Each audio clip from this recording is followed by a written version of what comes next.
What's up, dog, everybody? It's Torrential Downfall.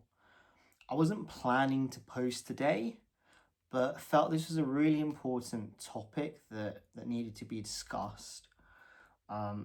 Many of you might have seen in the news recently around Paul Flack, who, if you didn't know, is Caroline Flack's brother, her older brother.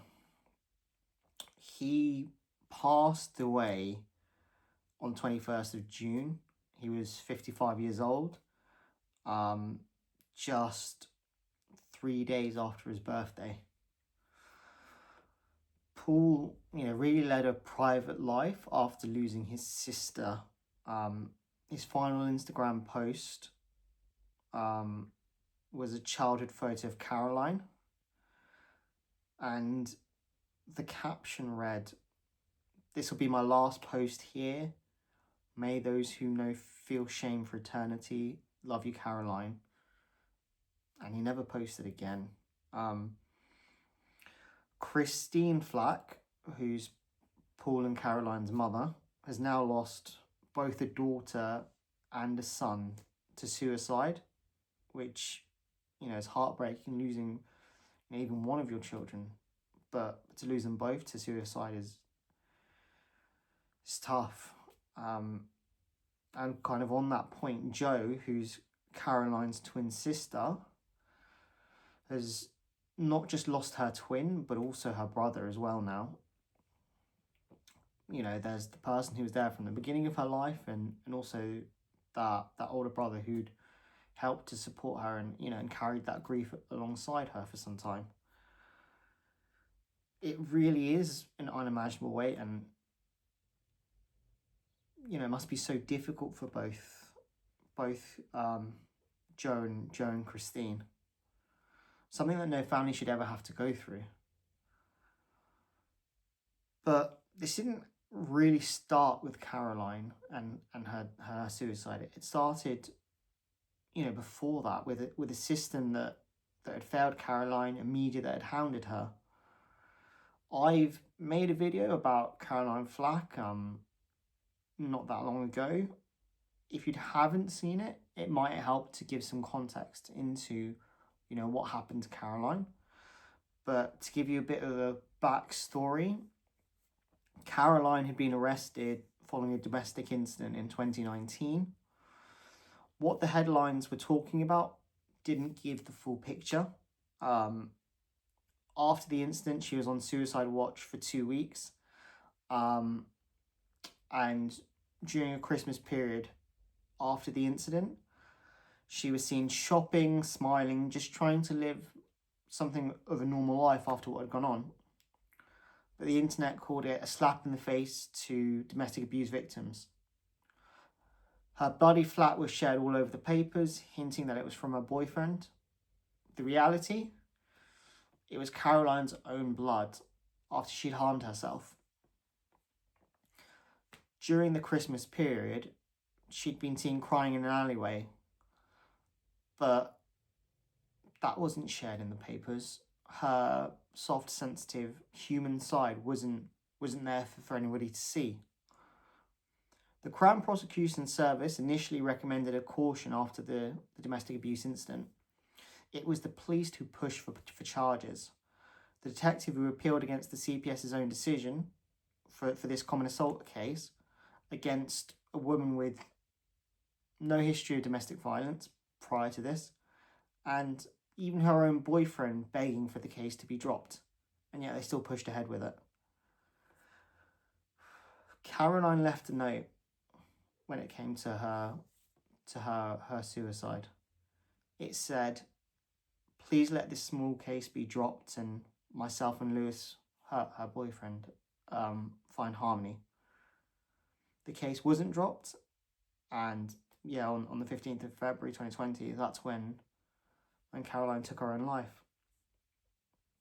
One thing I will give credit to and would highly recommend is the Disney documentary, Caroline Flack, Searching for the Truth, where in the documentary it lays out the case with a lot of care and detail about a lot of information the tabloids wouldn't share about her. Her mother, Christine, never received an apology from any of the newspapers. The Sun printed a Valentine's Day card actually mocking Caroline based on a lie a few days before she died.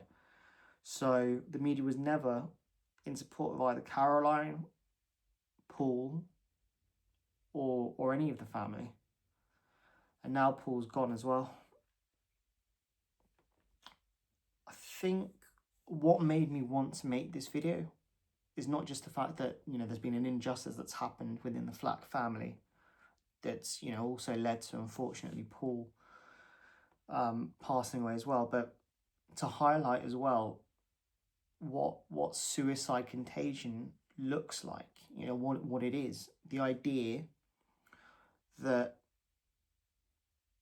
if someone passes away from suicide, those connected to that person, 3, 4, X times more likely to attempt or even, pass away from suicide themselves.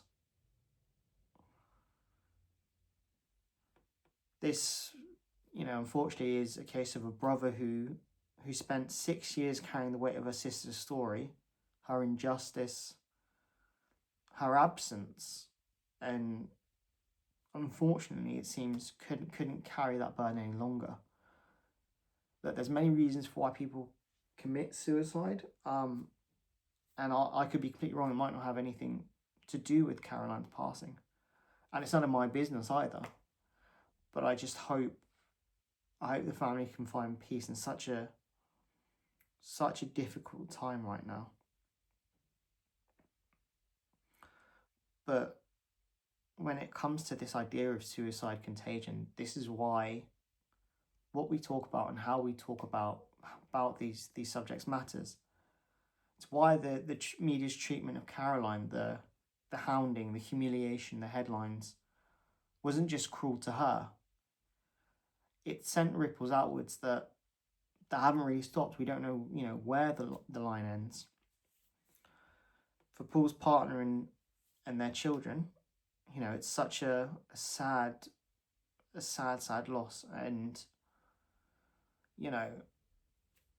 just one where I can't put into words what they might be going through. For Christine and Joe Flack, as well as Paul's family, they need all the love and positivity that we can send, for what are just such hard times.